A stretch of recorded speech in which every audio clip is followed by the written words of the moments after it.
Welcome back to the second half of our candidates forum this evening, and we have more people showed up. That's very good. Thank you all for being here. This candidates forum is sponsored by the League of Women Voters of the Red River Valley. It is a group that I've been associated with for a few years now, mostly as tech support, but tonight I get to be up here in front of you. The League's mission is it's a nonpartisan political organization which encourages informed and active participation in government, works to increase understanding of major public policy issues, and influences public policy through education and advocacy. It's a really great group. Our MCAM folks up here in the front are filming this and recording this, and we'll replay it not only on YouTube but also on the Moorhead cable access channels. Check their website for the schedule. They usually have it up within a couple days. I'm giving you a little time. And I forgot to mention in our other one, our Beyond the Yellow Ribbon group in Moorhead has provided some volunteers for working tonight, and I appreciate them being here. And if you're at all curious, this is not a campaign button I am wearing. That is not allowed. It says vote in honor of a veteran. So we want you all to vote for whatever reason you want to do it. Our friend Gene Askey is sitting at the back table over there recruiting judges for the election coming up in November. We have just enough right now, which means nobody can be ill, nobody can have to go to a wedding or anything. We would like to have 12 more alternate volunteer judges for the election. You will get paid, you will have training. I have done it, so it's worth going to. Okay. Did I miss anything? Our questions, some people and some others are very happy there. Some are for commissioners and some are for Sheriff, you work it out, Okay. I work it out. We have two positions up here. We have 3 candidates for county commission. We have 2 candidates for sheriff. There may be some questions that are specific to one set of candidates and some that may be specific to the other set.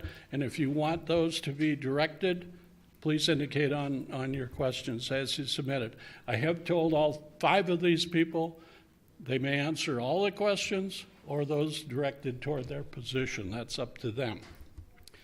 Okay, we will use the same kind of format. We will start with a 2-minute opening statement from each candidate, starting left to right. We will have 2-minute responses for the questions you've submitted, and then a 2-minute closing at the end of the session. And what I will do, I'll start with this end for the first question, next candidate, the second question, next candidate, third, fourth, fifth, and then come back this way. Okay, opening statements. Kevin. Thank you. Good evening. Thank you to the League of Women Voters, and thank you, Les, for moderating tonight's session. I want to start off by just introducing myself by telling you a little bit about me. I was born in Moorhead. I have been a 36-year resident of District 4. I have 4 grown kids who all grew up and went through the Moorhead school system. I have 7 grandchildren. I am a former volunteer with the Big Brother program. I was a CCD teacher while I was going to college. I am a past assistant scoutmaster for Troop 633 in North Moorhead. I've been on the county board for the past 16 years. Before that, I served for 12 years on the Oakport Town Board. And those of you who may not be familiar with Oakport, it's now annexed. The portion is now annexed into the city of Moorhead, and we were well known for flooding. I am a recipient of Sportsmanship Awards. I am a recipient of the Friend of 4-H Award. I have received the Small Town Leader Award. I have served on many boards and commissions. And with that, I am going to reserve the balance of my time and answer your folks' questions. Thank you. Thank you. Mary, you're up next. Opening statement. Thank you very much. Thank you, Les, for doing this tonight, and to the League of Women Voters for hosting, and to all of you for coming out on kind of a dismal, chilly October night. But it is a good, warm place here to start. Clay County is where I chose to raise my twins 24 years ago when I began my 7th grade teaching American history position at DGF. Before teaching, I spent 15 years in broadcast advertising and journalism, and currently I am the Ward 1 representative on the Moorhead City Council. Ward 1 is the north end of town, including Oakport. My decision to make the move from representing just the fine citizens of Moorhead's first ward to the entire 4th District of Clay County was not made lightly or without great deliberation and consultation. Nonpartisan local government is where things actually do get accomplished. As we've seen in Washington, where it's very partisan, not much is happening there. Over the past 5 years, I've learned how essential teamwork is for an efficient and transparent local government. No one single representative can do it all, nor can they take credit for the whole thing. I am not running to reflect particular political affiliation values, as seen with my voting record with the city of Moorhead. I vote for the good people of District 4, and I am running for the people of District 4. Thank you. Thank you, Mary. And Jenny is running unopposed. That's why there's only one District 3, so you're up. Thank you, Les. Thank you to all of you for attending. Thank you for your commitment to the process of the leadership of Clay County, and thank you to the League of Women Voters and the library for hosting. It's an honor to be here tonight in front of you. I'm a Clay County kid. I graduated from Moorhead High School, was very active in a lot of things growing up, left Clay County for schooling and became a nurse aide, and decided, my husband and I, to raise our children in Clay County. We have deep roots in Clay County. My kids are the 6th generation to live on that farm, and I take quite an honor in that. It's been an honor for me to serve Clay County the past 4 years on the Board of Commissioners. I'm the current board chair, and I've had the ability to work with everyone at this table and a lot of other people in the community to help make it a better place. I'm deeply humbled by the opportunity to serve the people that I live with and my neighbors, and I'm dedicated also to making Clay County a better place to live for all of its residents. Thank you. Thank you, Jenny. Scott? Thank you, Les, and also thank you for hosting the forum here. I'd like to thank the League of Women Voters also for inviting us all to the forum and letting us speak our views and explain to you why we think we would be the best candidates. I grew up in Glendon, was a lifetime resident of the Clay County. 4 years, except for 4 years. I went 2 years to law enforcement school, and I worked 2 years down in Candy-Ojai County as a deputy sheriff down there. While in Glendon, I grew up on a country farm for 15 years of my life, and after that we moved into Glendon. Very active in all activities within the Glendon School District. After graduating from Glendon Felton, I joined the Glendon Volunteer Fire Department and Rescue Squad. That is where I really learned that what I wanted to do in my life and my career is to serve the people of Clay County and become a deputy sheriff within the Clay County Sheriff's Office. That is when I decided to go to law enforcement school, worked down there for 2 years, and got my first job as a law enforcement officer in 1990 with Sheriff Jim Fisher. Worked as a bailiff up in the courthouse. One of the first bailiffs that ever worked up in the Clay County Courthouse. Didn't have a gun, but was in the courtroom for the judge. Went down to Wilmer, worked undercover narcotics down there for 2 years. After leaving there, I started back up and was hired by Sheriff Costello of the Clay County Sheriff's Office, and I've worked here for the last 25 years of my career. While as a Clay County deputy, I've had the privilege of meeting the citizens of Clay County. It is such an honor to serve them every single day that I go to work.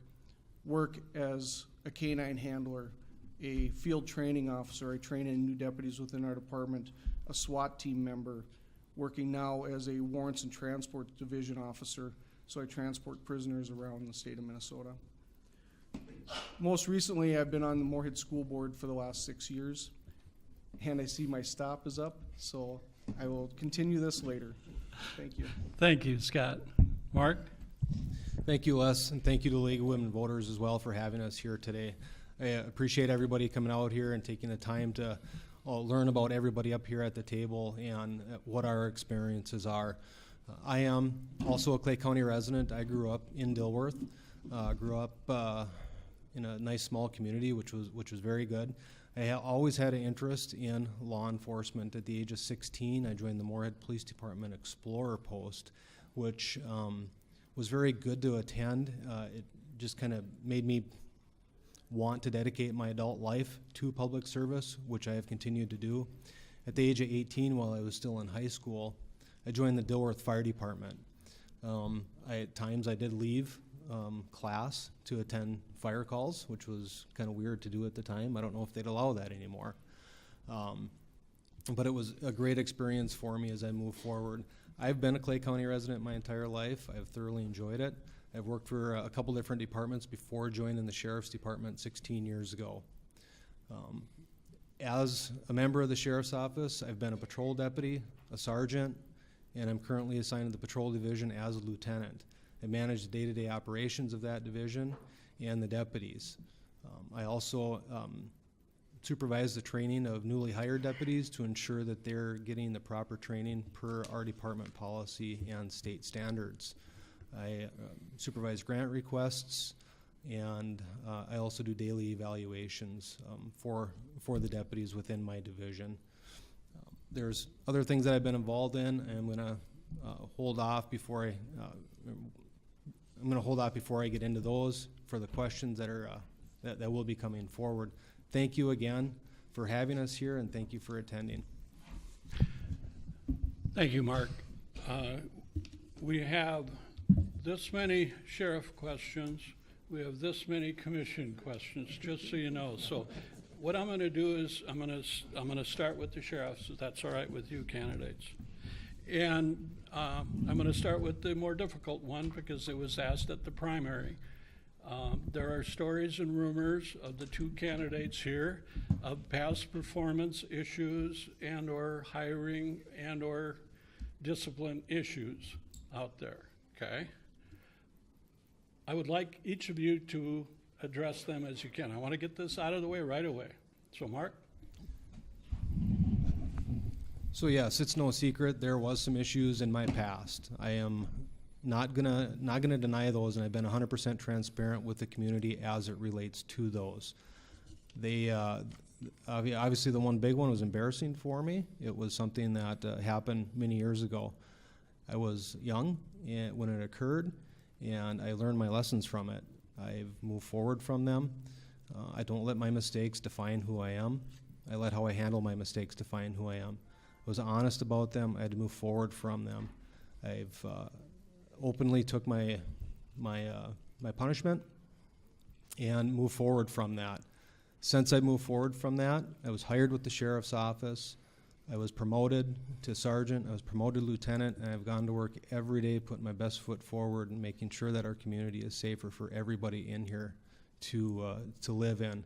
Once again, I was very transparent when all this happened. I didn't try and minimize it. I didn't try and rationalize it. I took it head on. It's something that I'm not proud of. It's something I haven't done again. It's something I won't do again.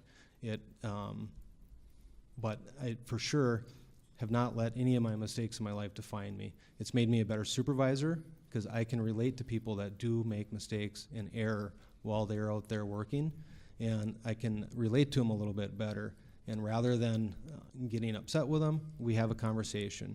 I call it something, I call it fail forward, which I think is very important.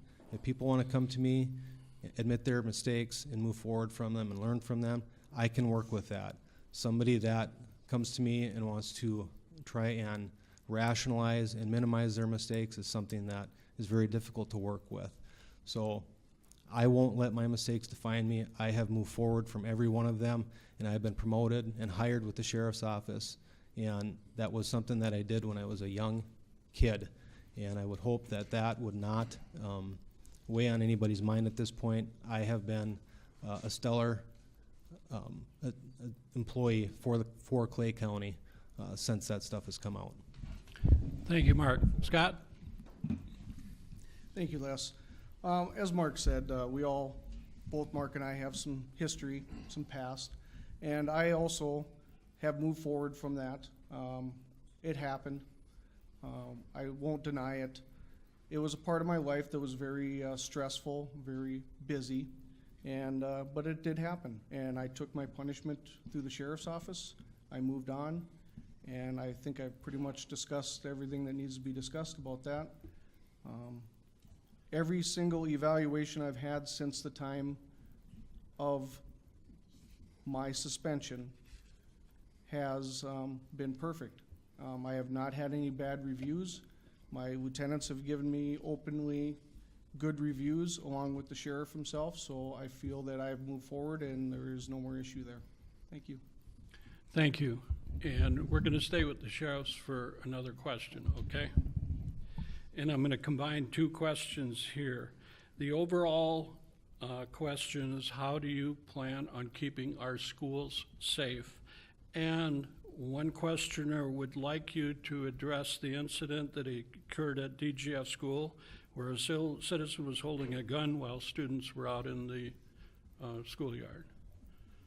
And Scott, you go first. The best way for me to say that we're going to keep schools safe is, number one, we have to have security within our schools. With the Moorhead School District, we have been very proactive in getting new security systems, upgrades within all of our schools, starting with the elementary, moving on to the middle school, and now into the high school. The other thing that I think is one of the most positive things we can put into school is a school resource officer, which Moorhead School District has. Dilworth, Glendon, Felton has a resource officer, and so does Hawley and Barnesville, along with Ulen. Ulen and Hawley share a deputy sheriff as a school resource officer. I think those are the main ways we can secure our schools. As far as the incident that happened the other day in Dilworth, I have not read any of the reports that what actually occurred there, whether the gun was shown, whether the gun was not shown. I have not been privy to those reports. I'd hate to make a comment on what happened or what occurred during the situation. I was not there. I have not spoken to any of these individuals that were at the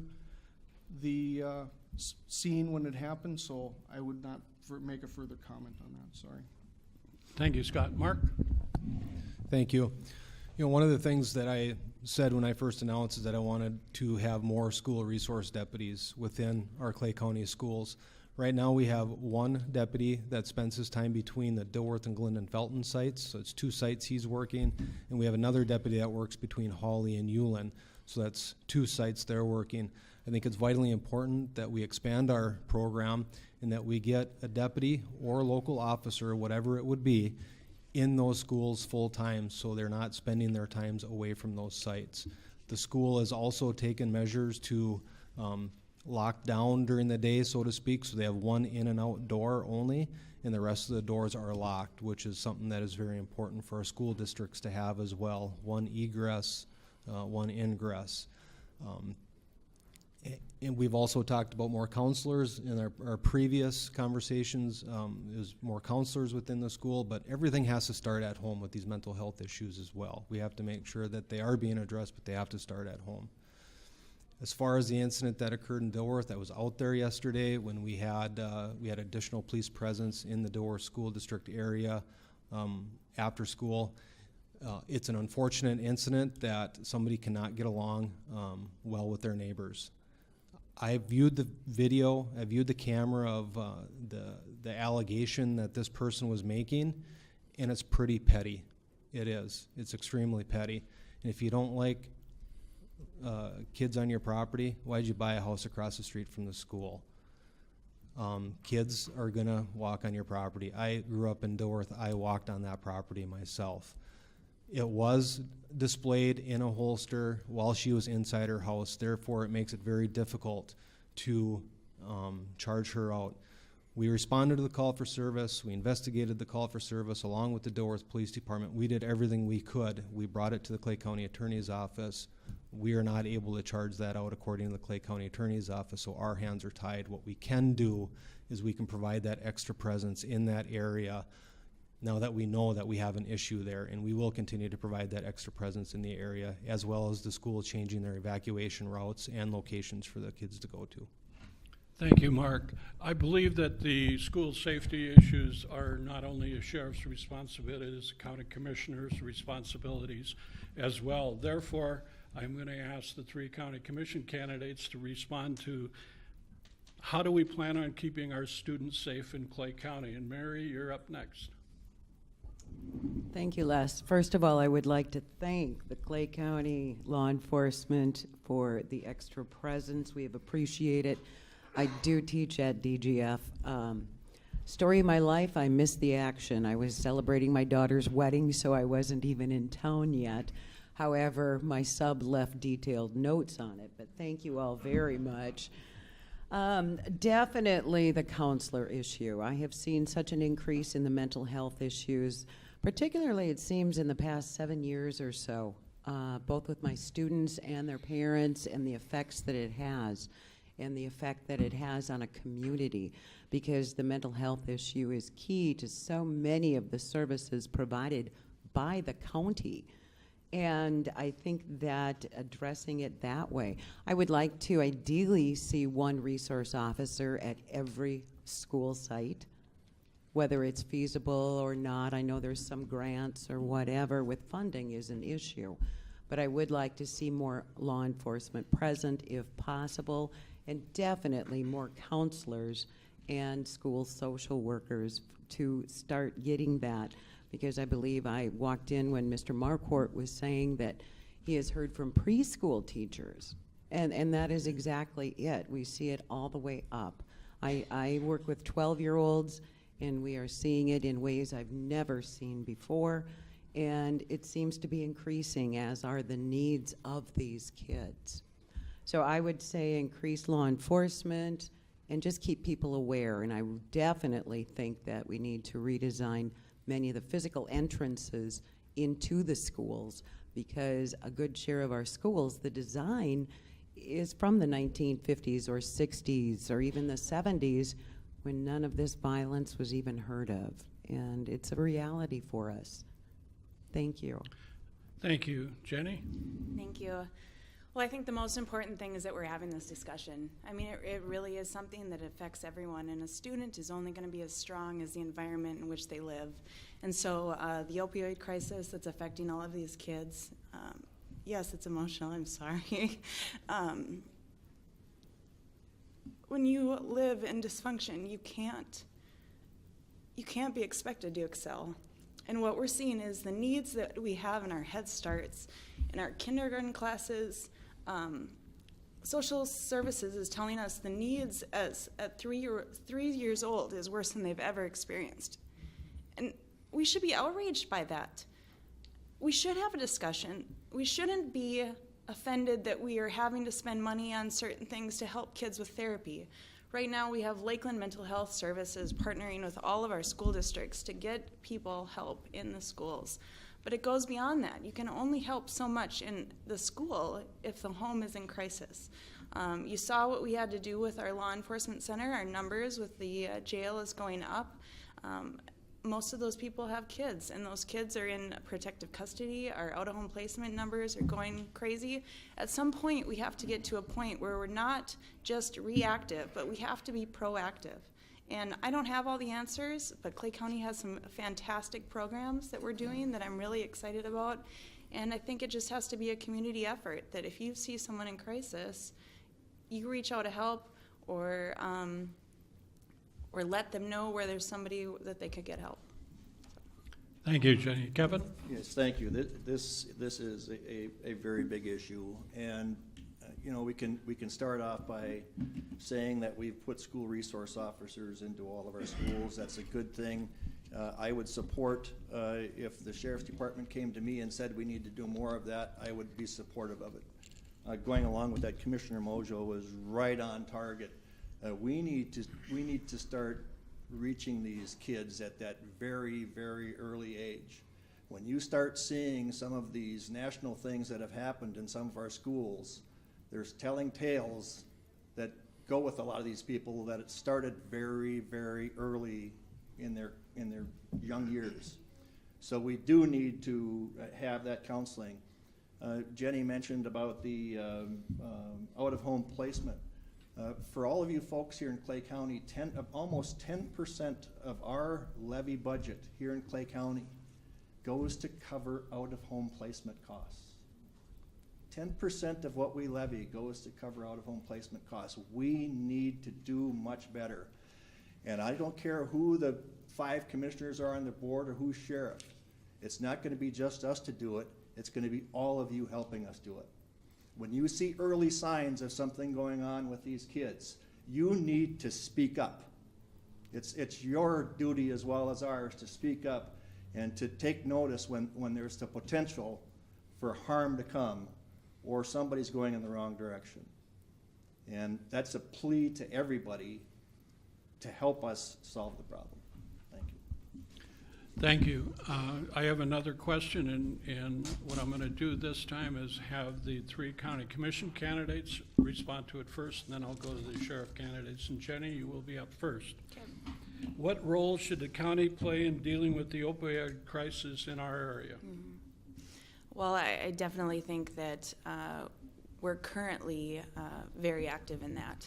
We're having the key conversations. We're having stakeholders at the table to figure out what areas we could do to help this. It's kind of like the street crimes that we had 4 or 5 years ago. We identified the problem, and collaboratively between us and those across the river figured out how can we hit this really hard. And the reality is it's not just the District 3 commissioner that's going to make a change. It's all of us. It's all of us that have prescriptions in our cabinets at home that we've not used for 6 years. It's taking those and taking them to the drop-offs at the sheriff's office so that it's not a temptation. If you get into a point where you're reaching for that in a moment of weakness, it's not going to be there if you have a slumber party with your kids' friends, and your kids' friends steal them and go sell them. So the reality is we have to look inside our own homes and see what we could do to eliminate that, but also have a conversation about that and the addiction that can have with that, and see how we can help to stem it, I guess. Thank you. Kevin, you're up next. Again, this is a very serious and difficult problem to fight. I remember several years ago with my involvement on the board was when meth labs were a real big issue. I'm sure you all remember it. We were having meth labs popping up everywhere. And one of the ways to get around that was to change the way we allowed the dispensing of the materials that make the meth. And so in doing that, we worked with, again, it's a combination of working with many agencies, including our state, to put the proper laws in place where it's difficult for people to get access to the products that can make the stuff. Now, in the opioid issue, we're working right now with our medical industry. We hear of dentists, you go in for a dental procedure and they end up giving you 30 days supply of a narcotic to go home for your pain pills. That's ridiculous. So there is some improvements that are going on in that way. The issue with, I think Jenny mentioned about our gang task force. There is also the heroin, those types of things that are coming in. When we have 2 major highway systems going north and south and east and west, we're a prime target for gang activity and drugs. And so we need to do what we can to also cut that off. And when a joint task force was created and they said there was gangs coming here, they interviewed each of us individually as county board members and asked what we should do. And I said we should fund a gang task force. And Clay County was the first agency on the Minnesota side to step up and pay to have a task force member to solve the problem. I'm proud of that work that we did, and those are the types of things that we need to continue to do, and I will continue to do that. Thank you, Kevin. Scott, I believe you're first on this, and think Mary. oh, Mary, I'm sorry, Mary. I don't have names written down here. I didn't take it personally, Les. You can slap me afterwards. You sheriff candidates can't watch. As far as the opioid issue, this is something near and dear to my heart. Off the top of my head, I can name 5 kids between Dilworth and North Moorhead who have overdosed and are no longer with us. So it is something I care greatly about. I think it ties in with the mental health issues. We've got some very good resources available in Clay County, but we need more. We definitely do. We have the DARE program in the elementary schools, and I would really like to see something like that extended into the middle school area, because they get older, they tend to forget. They forget everything except the T-shirt they got. And I'd like to see it extended that with the opioids, you don't mess around. It is pretty devastating, not only to the user, but to the family as well, and the whole addiction issue too. I think that definitely it's bigger than all of us individually, but I think as a community we can make it known that you're not welcome here if you're here to deal. That's not what we're about. And we are in a difficult location, being at the crossroads of the 2 interstates, makes trafficking very easy to do. And I think that with a task force in place as we have it, it's a good start. And we need to expand that. And we need to include more to get people who are addicted, but take the ones who are selling and put them off the streets and put them away. Help the addicts and get the dealers out of here.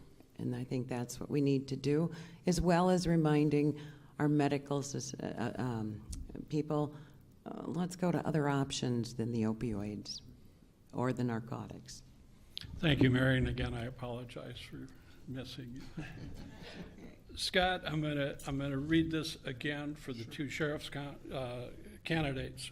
What role should the county sheriff's office play in dealing with the opioid crisis in our county? Well, Les, I believe this is a community effort. We need to get back as communities and as a community talk about who your neighbor is, what your neighbor's doing.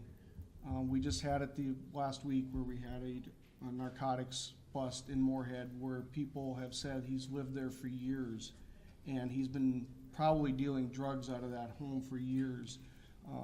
We need to have people call in and say, hey, you know what? We have somebody that's possibly doing something wrong here. You can't be afraid as a neighbor to call in and say, hey, Deputy Sheriff, or hey, Moorhead Police Officer, or Glendon Police Officer, I have something that I think is suspicious. Can we look into this a little bit? It might take us a while to figure that out, but we need your help as a community to try and figure some of this out.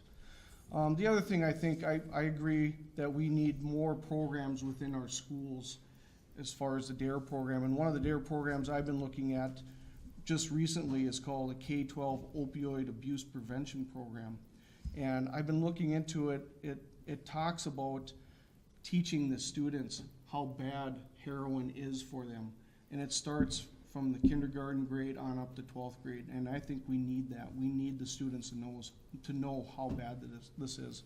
As far as the enforcement side of it, I want to bring another canine onto the sheriff's office through the help of the county commissioners to work collaboratively to find funds to fund a canine in order to look for these guys that are dealing, to be on the streets working our pipeline interdiction, and have our patrol deputies have the tools and the resources they need in order to put some of these drug dealers that are moving it through our state and our county away. Thank you. Thank you. Mark? Thank you. When I was here in August in a primary, I as well said that I think that our DARE program needs to be expanded into our middle school program. They are forgotten about after 5th grade, and I think it's very important that we do expand that into our middle school and into our high school. As far as the opioid crisis, this is something that is not just privy to our area, but it's statewide. In 2017, 401 overdose deaths occurred with opiates in the state of Minnesota. 401. That's getting to be a little bit crazy. This is something that we need to take on. We need to take it on as a community, and we need to take it on to the law enforcement side of it as well. But we can't do it on the law enforcement side of it alone. We need to include our parole, our corrections, our judges, our attorneys, our drug courts, our lawmakers, our commissioners. This is something that everybody needs to get on board with, and everybody needs to be sending out the same message that if you want to do this stuff and you want to bring this stuff here in our community, we're not going to accept it and we're not going to have it here. You can do one of two things. You can find someplace else to go and get kicked out of that community as well, or you can go to jail, because we don't want it here. We don't need to lose more people in our community because of this. We also need to look at the overprescribing. Why is it that somebody's getting prescribed this medicine and a 30-day prescription when they might only need it for 10 days? Hydrocodone, oxycodone, they're all part of the opioid family. So is the heroin. And that's what people are getting hooked on. They're getting hooked on it as painkillers, then they need to go seek that out. So it starts off as an issue with pain, it goes to the doctor's prescribing it, then they get hooked, then they need to chase that high. The doctors, our medical staff, may need to figure out something where they do a transition with these folks, rather than just trying to have them stop cold turkey, so to speak. They need to do a transition where they can slowly wean them off that pain medication. Thank you very much. I'm going back to the commissioner candidate. Kevin, you will be the first one for this if I haven't messed up again. You're good. I'm okay? Okay. What is the county doing, or what should the county be doing to ensure that county residents have easy access to mental health care? Kevin. Oh, boy, that's a loaded question there. That's an issue, I think, that's got to be lobbied through our Association of Minnesota Counties to get together with the state of Minnesota on this issue. Mental health it's incredibly difficult. Where we've been able to deal with it locally is with our incarcerated people. If you notice what we just had come in with our new correctional facility, we've got the first of its kind in the state of Minnesota, opportunity to help those people get, once they leave that facility, to be on track with somebody who can guide them, whether it's counseling and with the proper medication to move them forward. Mental health, again, it's really a tough one. We need to educate on it. We can't be afraid to talk about it. I wrote a great big article on mental health not too long ago, and I know that Mary talked about seeing 5 people that took their own lives. That's a mental health issue. And we need to do a better job, and we need to be more accepting, and we need to not criticize those who have mental health problems. We need to support them. We need to, if somebody goes about and they do something wrong, the first instinct that a lot of times we have is we say, oh, that person's nuts, or that person's crazy. We're not helping the matter when we do that whatsoever. We need to back them up, and we need to help them get on the right track. And again, it's a community effort. I, as a county commissioner, am not going to fix that problem, but we as a community need to do it. Thank you. Mary? Thank you, Les. I think one thing that the county could do would be some outreach type things and intervention in the younger years. One of the things I'm seeing with the juvenile center that's newly constructed and going to be full, I would assume, get some programming in there so we can break the cycle, so we can help them at a younger age so it doesn't progress, and then support the families. One of the things I have seen over the past few years is the effect of mental illness, not only on the person with it, but with their family. I see students whose parents have issues. I see students who have issues and the toll it takes on their families. And I think that would help too, and make it accessible. As far as funding, you know, I think it's one of those things because the mental health issue affects every single aspect of the county, that it is an investment. It's not an expenditure. I get distracted by the numbers. That's okay. But anyway, with the mental health issue, I think identification, label it, be okay with it, find the resources. As I've said earlier, we've got some great resources in Clay County. We just need to make sure people are aware. And I think people tend to feel isolated if there's a problem with the family, whether it's addiction or mental health, any of that. And to let them know through this outreach idea that you're not alone and there are things that can be done. So I think it is a community effort, and I think that we need to start from birth on and continue through adulthood, and especially taking care of our seniors, because depression and other illnesses, mental illnesses, are on the increase in our senior population as well. Thank you. Jenny? So the county currently has some pretty substantial programming to help people with mental health illness. The problem is people with mental health illness are often siloed, and they're not aware of the programs that are offered. Just for a small snippet of what we do have, we have mental health, a mental health wing in the jail. We're contracting with Lakeland Mental Health to offer services to those kids in the juvenile detention center. Also, those kids are accessing more ed public schools there. Another thing that's really important is that we've contracted to make sure that even though kids are in the juvenile detention center, they're still going to school. We have children and adult day treatments centers. That's still something that we need to advocate for more state funding. That's a crisis that statewide Minnesota is seeing, is there's just not really any place for these people to go. Public health offers home-based nurse services. So if you have a family that just have a newborn and for some reason either parent is in a mental health crisis, those nurses are able to identify and then offer the services from there.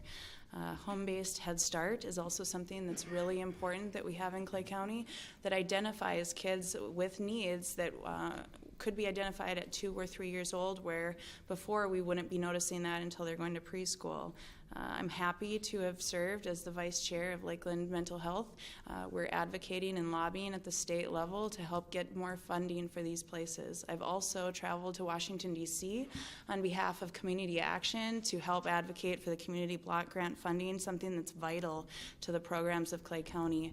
I think that all of those programs, combined with the awareness that those programs are there, could really help some people. The other thing that I neglected to say, and I'm sorry, is that our Veteran Service Office has a wide list of programs that are available to veterans, and oftentimes the veterans themselves don't even know that. So identifying these veterans and telling them where to go, or oftentimes giving them a ride to the office, is something that we could really do to help the mental health services in Clay County. Thank you. I am now going to a sheriff-only question. I believe, Mark, you will be up first for this one, and I'm going to combine two. If you are elected sheriff, what will be your first and second priority? Hold on. And then the second part of the question, what would you foresee doing differently than the outgoing sheriff? So, first and second priorities, and if you foresee doing something differently than the outgoing sheriff. Well, one of the first priorities that's going to happen immediately, right after somebody is elected sheriff, is determine some of your administrative staff. We're going to have some staff that is going to be retiring. If I were to be elected sheriff, my position would have to get filled, so that would be 2 administrative staff that we're going to have to determine who are they going to be. At that point, you're going to have to determine 2 sergeants. At that point, you'd have to hire 2 more people. So there'd be a lot of priorities facing that new person immediately. So that's the first priority, is to get the staff in place that we need to have. The next priority is the drug and gang violence that we have in our area. I would like to take that head on. We need to do something to combat this. One program that we can join is the United States Marshals Task Force program. That is something that our street crimes deputy would be able to join. We would be able to go after the more violent offenders that way.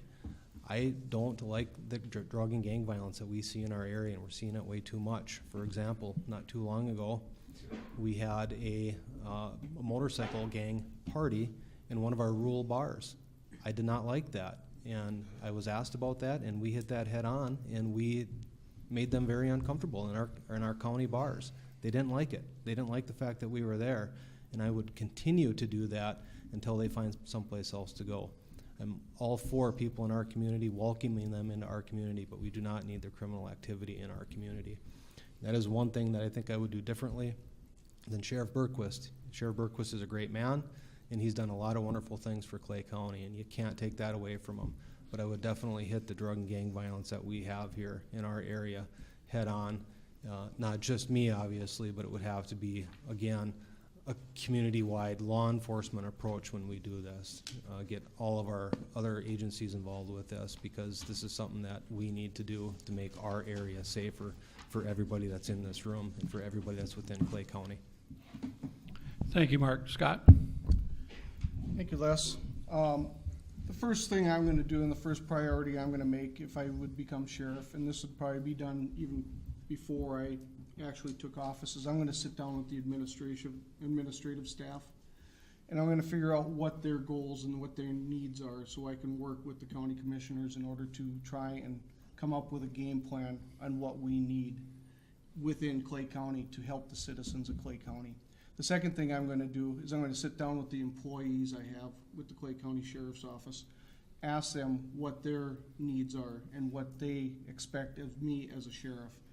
To ask them, what do you like? Do you like the schedule you're working? Do you not like the schedule you're working? If you have people that like what the place that they work at or where they work at, they're gonna be good employees for you. And that's my ultimate goal, is to have good employees. The one thing I would say that I'm going to be more active within the sheriff's department would be working with the budget. I will know what the budget is and what's going on within our budget, and I will be boots on the ground in the office and have an open door policy for my employees and the citizens of Clay County. Thank you. Thank you. Now, County Commissioners, what do you think the next question is going to be? Mary, you're up first. If you are elected or re-elected to County Commission, what will your first and second priorities be? Thank you, Les.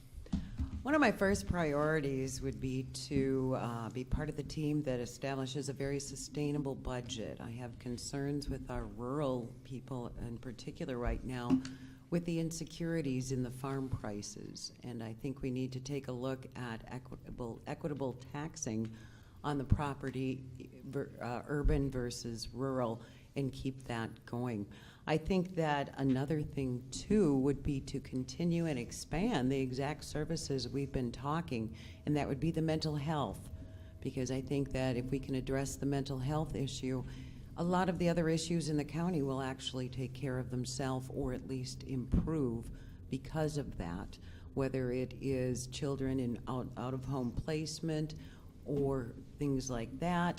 I think that to get some of those programs that we've talked about, that you've referenced as far as opioid education in grades over 5th grade, because we see that a lot of the opioid use, it goes into the 20s and 30s. And so I think that those would be my priorities, and to make sure that our juvenile center has the programming it needs, because hopefully then they eventually won't end up across the street at the jail instead.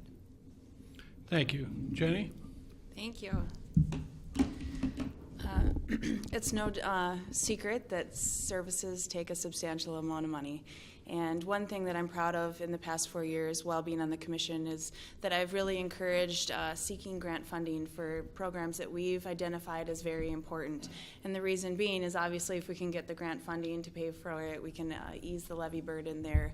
So I'll continue to advocate between different community, like community action, and different county departments to see if there's any overlap and how we can save some money.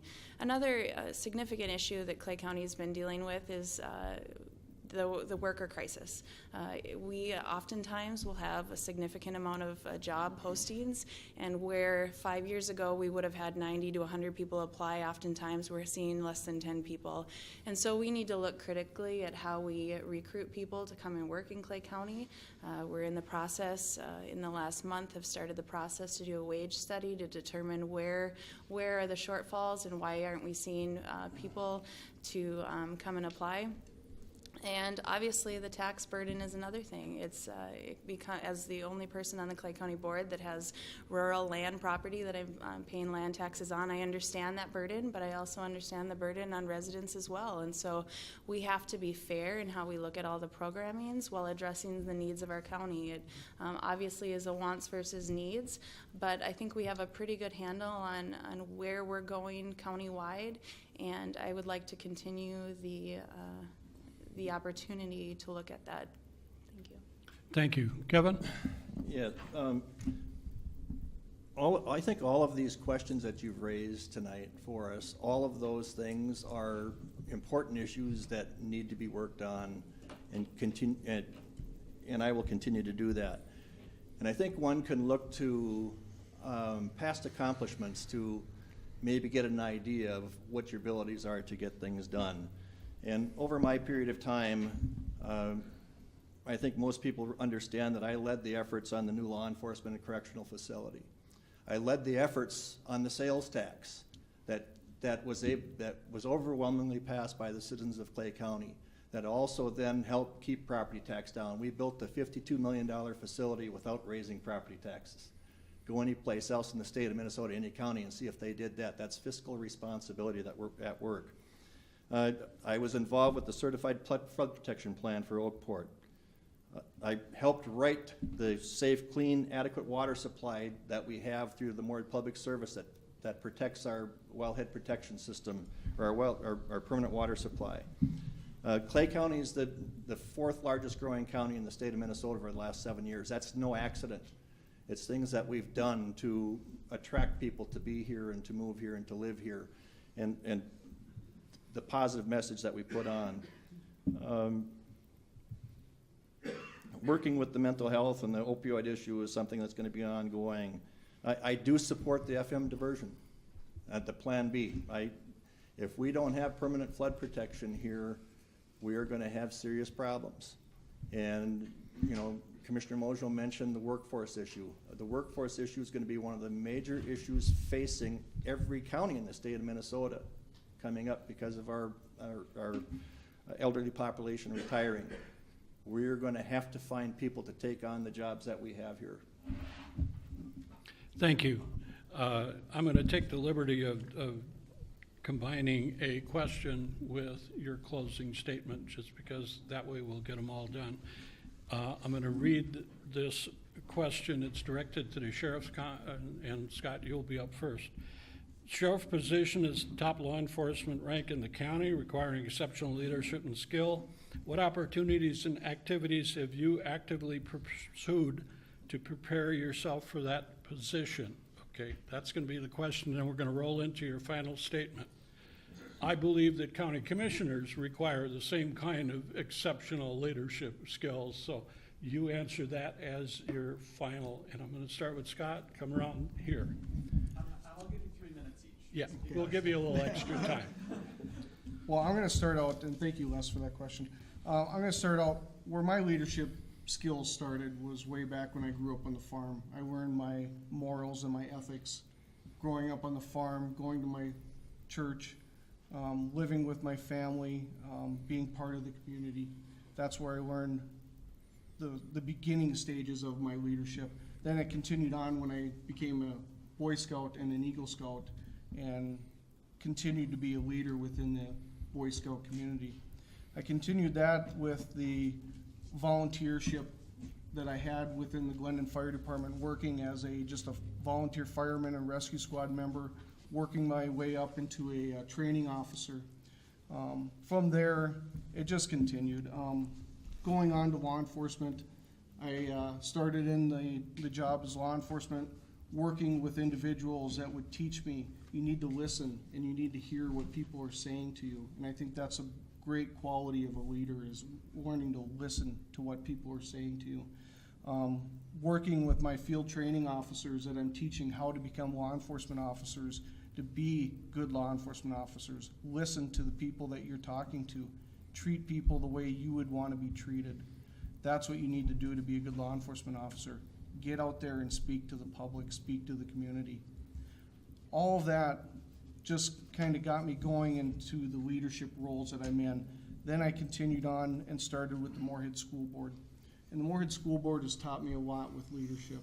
Working with the members of the school board, working with policies, working with the teachers and contracts and unions, it just overwhelmingly teaches you need to listen. And I think that's the biggest thing I can say to people is you need to listen.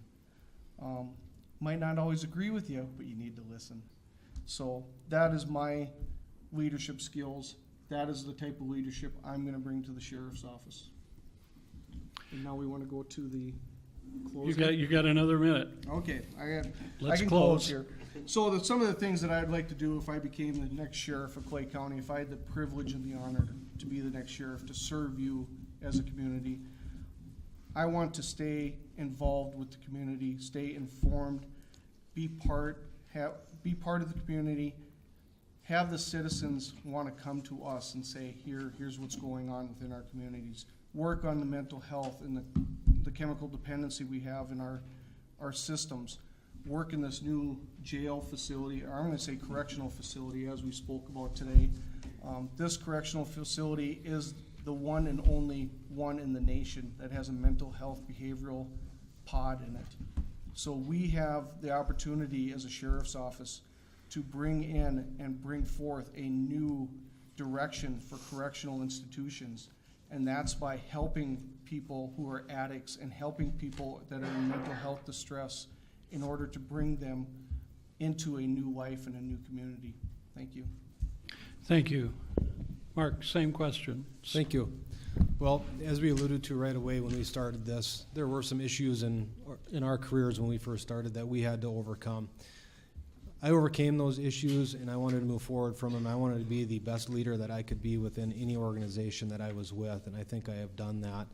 On the Dilworth Fire Department, I started off as a firefighter. I moved up to an assistant chief, and I'm currently the fire chief of the Dilworth Fire Department, where I took that over at a time where they needed leadership within that organization. While there, I was able to, I actually took a pay cut myself so I could get more leaders within the Dilworth Fire Department. We went from having a chief to 3 assistant chiefs to bringing on a chief, an assistant chief, 2 captains, and 4 lieutenants to bring us within more of a span of control with the National Incident Management System in the incident command structure that is out there. So I think it's important that got me started with the leadership with the sheriff's office. Being on the sheriff's office now, I started as a patrol deputy and I went to a sergeant, which was a street supervisor. From a street supervisor, I went to an administrator with the sheriff's office as a lieutenant. I have been a leader within the department now for about 4.5 years, and I think I do very well in the position that I'm currently in. Along with that, I'm always out there and I'm always a boots on the ground kind of guy myself. With my dedicated work to the sheriff's office, I've had 5 awards and commendations that I've received. I received 2 life-saving awards from the sheriff's office, received the Medal of Merit from FM Ambulance, the Medal of Valor from the Minnesota Sheriff's Association, and the Commendation Award from the Minnesota State Patrol. All of those things show what my leadership skills and abilities are.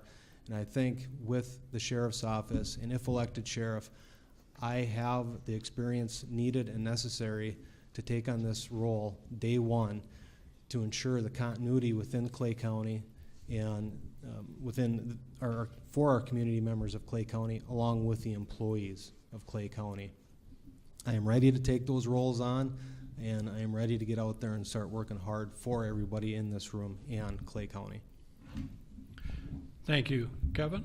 Okay, can you repeat that first part you wanted us to? Oh, I'd be happy to, if I can find it. I'm going to change it. All right. County Commission position requires exceptional leadership skills and and exceptional leadership and skills. What opportunities, activities have you actively participated in to prepare you for this position? Well, I'm going to start by telling you what others have said about what I've done. And I'm going to read a couple things here, and it says, Kevin's commitment to citizens is evident in his dedicated service. He was instrumental in overwhelming public support for the new jail and law enforcement center, and for completing the projects on budget. That was by endorsement by Bill Berquist. Kevin Campbell's expertise is in the financial field. He was also very involved in many areas, including flood protection, solid waste, behavioral health, and so much more. He is a valuable resource, a true leader. Voters should re-elect him. That came from our retired county administrator, Brian Berg. A vote for Kevin Campbell is a vote for the building industry. That came from the Home Builders Association of Fargo-Moorhead. Kevin works very hard for the people of District 4. He also brought better services to our veterans and families. That came from Mike McCarthy, a 28-year member of the Moorhead Police Department and military veteran. I have had the opportunity to assess the needs of Clay County over the past 2 election cycles, and I strongly believe that Kevin Campbell is currently the right choice for the needs of our county. That came from our third candidate in the primary, Al Gordon, from District 4. So I think that's going to be my answer to the first part, and I'll go into my closing. Thank you. One of the things that I forgot to mention early on is I spent 40 years as the head accountant for the Max Hardware stores. When it comes to the budgeting of Clay County, I think all the members of our county board knows that I know it well, and I think they've depended on me for a lot of that. It's been part of my portfolio. The juvenile center, there was talked about the programming. Our juvenile center has the best programming in the state of Minnesota. That's why we're full. I chair the 11-member county, it's a West Central Regional Juvenile Center. They send those kids there because we have the good programming. So our programming is good. Does it mean it can't get better? No, it does. We certainly can do better. I want to also talk, going back to when the question was asked about mental health. When you sit up here and you see this lady here and she has a card where you get 2 minutes to answer a question on mental health, that's not easy to do. It's not easy to do. I wrote an article on this subject, and it was called Not Alone, and it was from a seminar that I went to at the Fargo Theater that was put on by people who had suffered from this issue when they'd lost some family members. So I wrote an article, I submitted to the forum, and it didn't meet their 300-word limit. I'll tell you why, because it took me about 6 pages to talk about it and to go through the resources available. I hope you will all take this with you, take a copy of this back there with you. It has information on how to contact me. If you can get on Facebook, if you do that, you will find the article that I wrote on my Re-elect page. And there's the proper way to answer that kind of a question. It takes more than 2 minutes. Thank you all, and I thank you all for being here, and thanks for those who will be watching. I am proud to serve the people of Clay County, and I think that I've done a good job, and I certainly hope I'll get your support again. Thank you. Thank you. Mary.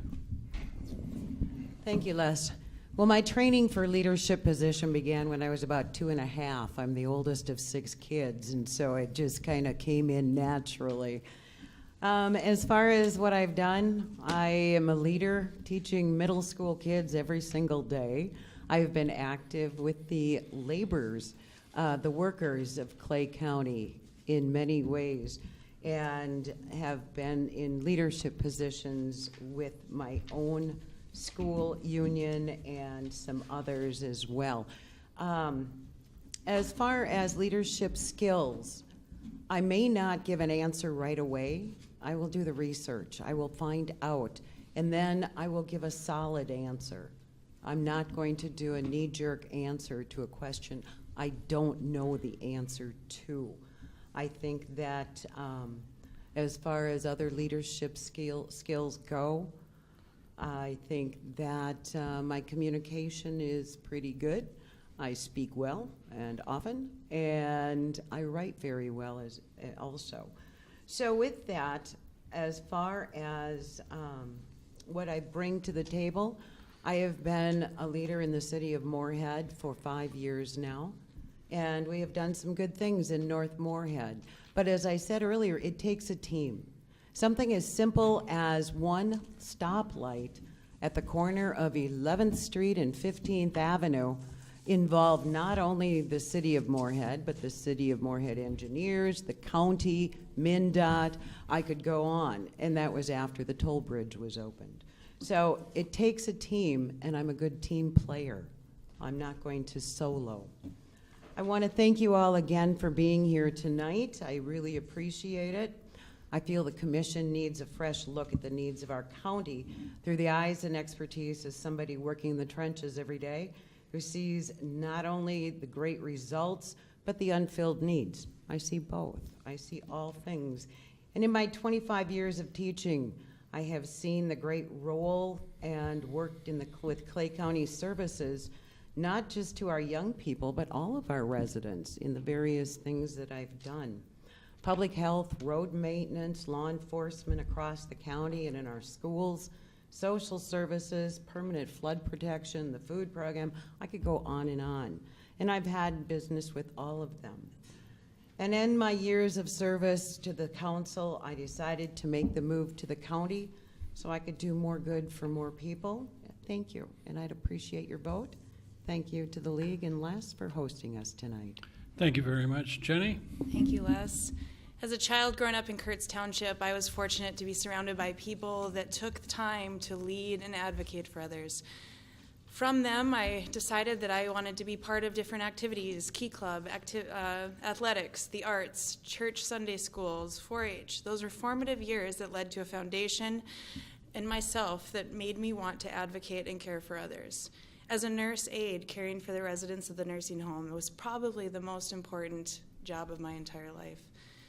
Advocating for people that didn't have the voice. Now, as a mother of 4 children, I try to think that I'm leading, but most of the time I'm just herding the cat circus that is having 4 children. But I am a dedicated listener. I'm someone who's not going to sit idly by. I take pride in that fact. I am going to call people back. When people call the commissioner, it's typically because they have a need, and those people want to be heard, and that is something that I take a lot of pride in. I'm proud now to be part of 4-H leadership and the 4-H leadership team, something that I was part of with Kevin's son Scott, who I think is here somewhere. So I'm happy to be able to offer my leadership skills in that aspect as well.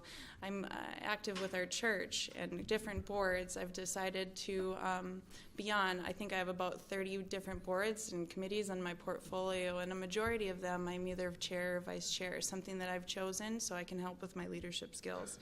And now as commission, I'm honored to be able to advocate for all of the citizens of Clay County. I truly view it as a team. The collaboration between all of the different programming and departments and individuals that I get to meet is something that I take great pride in. It's been an honor to serve Clay County. I don't say that lightly. I take it very seriously. And I'm deeply humbled, as I said at the beginning of the evening, for the opportunity to do so. Thank you to all of you for your time. Thank you for taking an interest in your local government. It's one of the most important things that we all can do. And thank you to the League of Women Voters and the library as well. Thank you. Thank you very much. And I want to thank all 5 candidates for the respectful responses to all of our questions. It's really appreciated, and it's different than what we see at some of our levels of politics. I wanted to say that. And that's a nonpartisan comment. Let us thank our candidates.